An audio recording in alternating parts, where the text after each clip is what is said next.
La jeunesse ne doit pas être l'angle mort de nos politiques publiques. C'est pas une variable d'ajustement. Là, depuis quelques jours, après ces drames, justement, la parole des étudiants s'est un petit peu libérée, même si elle l'était depuis un certain temps.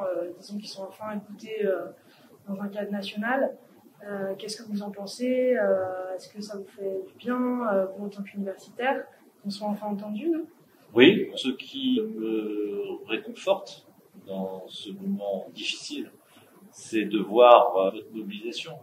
Vous êtes mobilisés en permanence, vous êtes disponibles, vous avez plein d'idées, et ça pour nous c'est extrêmement important parce que on ne sait pas si on est suspendu à un certain nombre de décisions, des décisions gouvernementales, des décisions des autorités sanitaires. On peut encore avoir à traverser quelques jours difficiles, quelques semaines difficiles. Le distanciel n'est des réponses que très partielles, très insuffisantes à vos besoins, puis surtout à la vie universitaire. Être dans un amphi comme ça, vide, c'est pas la vie de l'université. La vie de l'université, c'est un endroit bouillonnant où on échange, on construit, on débat, on s'engueule. C'est un peu le piment de la vie universitaire qui nous est retiré. Je tiens, mais vraiment, à l'idée d'une université ouverte où la liberté d'expression est garantie. Et là, ce lieu de liberté, il est confisqué par les circonstances. Il va falloir traverser ce moment, et je pense qu'on peut le faire que de manière collective, avec une très forte solidarité. Je tiens vraiment à ce qu'on essaye de construire ensemble des espaces de discussion, des espaces de rencontre, des espaces d'échange, pour pouvoir vous accompagner et continuer à faire vivre notre vie universitaire, parce que c'est aussi la vôtre, et c'est la condition d'une bonne formation. Je fais mon mea culpa. Je suis président, mais depuis quelques jours, mon métier, c'est celui d'enseignant. Et alors, le problème, c'est que moi, j'ai jamais été préparé, j'ai jamais été formé à l'enseignement en distanciel. Alors, on n'est pas préparé. Pourquoi on n'est pas préparé? Sans doute parce qu'on n'aime pas ça non plus. Vous n'aimez pas ça, nous n'aimons pas ça. Faire cours devant des écrans avec des mini-vignettes, des noms, voir que les étudiants suivent leurs cours par leur téléphone portable. Lorsqu'on projette un diaporama, ça n'a aucun sens. La plupart des enseignants ont bien fait le job. Par exemple, pour les examens, on fait quand même l'essentiel des examens en présentiel. Et il y a eu des examens en distanciel, un certain nombre. On a tous été très soucieux de vouloir permettre aux étudiants de revenir. Là où il y a eu des couacs, c'est sur les examens en distanciel. Je le reconnais et je prends toute part de responsabilité. Je voudrais pas me projeter dans un avenir où tout passerait en numérique. Le risque, c'est ça. Vous parlez beaucoup de distanciel, mais il y a quand même une majorité des étudiants, 60% selon les chiffres du ministère de l'Enseignement supérieur, qui souhaitent revenir au présentiel. Nous, on est où sur le retour au présentiel? Qu'est-ce que vous pouvez dire à vos étudiants sur le sujet? J'aimerais être porteur d'espoir. Vous offrir un horizon immédiat en vous disant demain on reprend, on remplit ces amphis, on remplit tous les amphis. Au moins à 50%? Même à 50%, je signe demain. Même à 25%, je signe demain. On a des contraintes ministérielles qui sont extrêmement strictes et en plus, on ne peut faire ça que sous autorisation du recteur. Donc, il y a une circulaire qui existe, qui va peut-être être modifiée dans la soirée. Je n'en sais rien encore. Il n'en reste pas moins vrai que tout ce qui est possible de faire, on le fera. Ça veut dire quoi? Ça veut dire que déjà dès lundi, en dépit du contexte, on a commencé à rouvrir certaines formations, notamment les étudiants en difficulté. D'autres formations vont ouvrir progressivement, avec une jauge qui est actuellement de 10, pour laquelle nous n'avons pas beaucoup de marge de manœuvre. Si on peut le faire, on le fera. Mais sans réfléchir, immédiatement. Si on peut pas le faire, il faudra trouver d'autres mécanismes. Et là, il y a une mobilisation générale. Il faut qu'on trouve des solutions.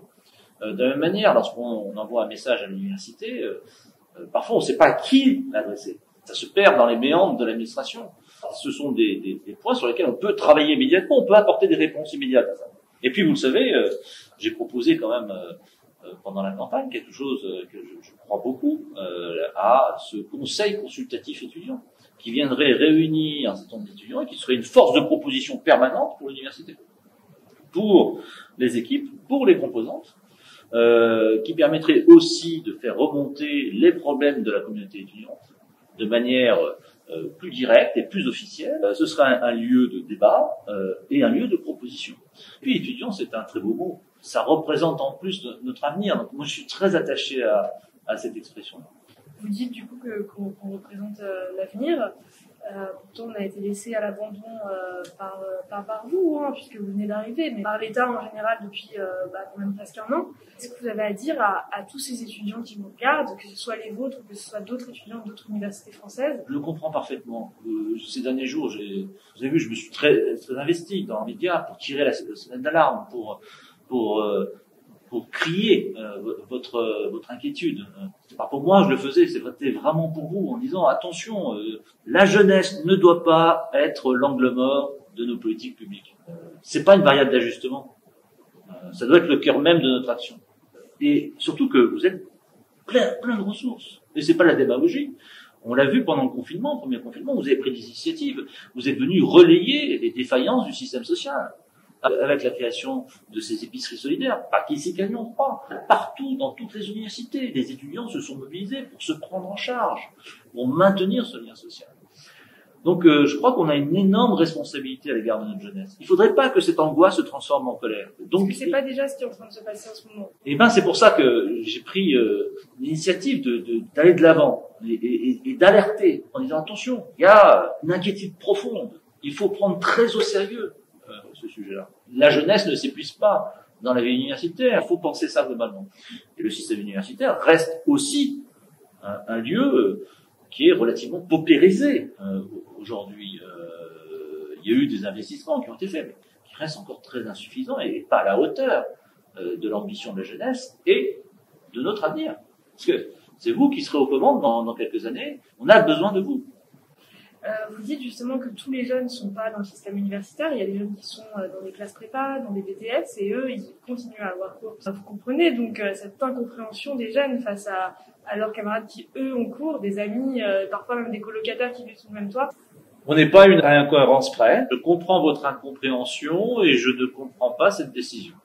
C'est très difficile d'apporter une justification rationnelle quant aux différences de traitement entre les classes préparatoires et l'organisation des travaux dirigés à l'université.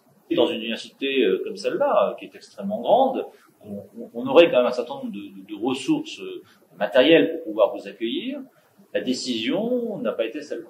Nous sommes un certain nombre de responsables d'établissement à ne pas la comprendre et à venir régulièrement interroger le ministère en disant mais ouvrez un peu les portes. Faut faire attention à la communication que l'on a. Dire qu'on pense à vous, c'est déjà une première chose. Et il a fallu attendre un peu de temps à avoir ce discours. Il y a eu assez peu de mots dirigés vers la jeunesse ces derniers temps. Vous payez le prix fort de ce confinement, peut-être plus que tout autre. Tout à l'heure, je me permets de revenir dessus, on parlait des partiels qui sont passés en présentiel. Il y a quand même, vous l'avez dit au micro de RTL hier matin, que une partie des étudiants étaient très heureuses de pouvoir revenir en présentiel pour passer ces partiels.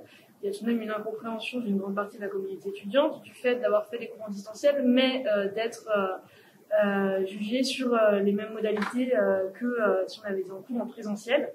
Qu'est-ce que vous avez à répondre à ça, même si vous n'étiez pas responsable de cette décision à l'époque?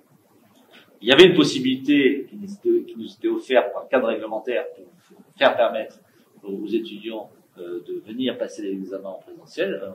On en a profité.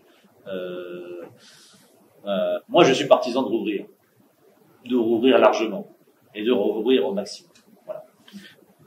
Vos diplômes ne seront pas dévalorisés. Le fait qu'ils soient délivrés par l'université est la garantie de cela. Ce ne sont pas des examens au rabais. Donc, exigence et bienveillance. Je crois que c'est ce qui va nous permettre de garantir la qualité de vos diplômes et de votre future insertion professionnelle. Est-ce que finalement ce diplôme il n'aurait même pas plus de valeur puisque tous ces étudiants se sont accrochés toute l'année? Absolument. Alors là, vous voyez, c'est un élément qu'il faut absolument mettre en avant. Et on est tous très admiratifs. Vous avez un message à leur faire passer. Là, si vous pouviez parler à chaque étudiant de votre université, qu'est-ce que vous lui diriez? On est là. Il faut que vous sachiez une chose. Je suis déterminé. On est ensemble, on est solidaires, on est avec vous. Et tous ensemble, je pense qu'on peut faire de cette crise une opportunité pour améliorer la vie de l'ensemble de la jeunesse de nos étudiants et du fonctionnement de nos universités.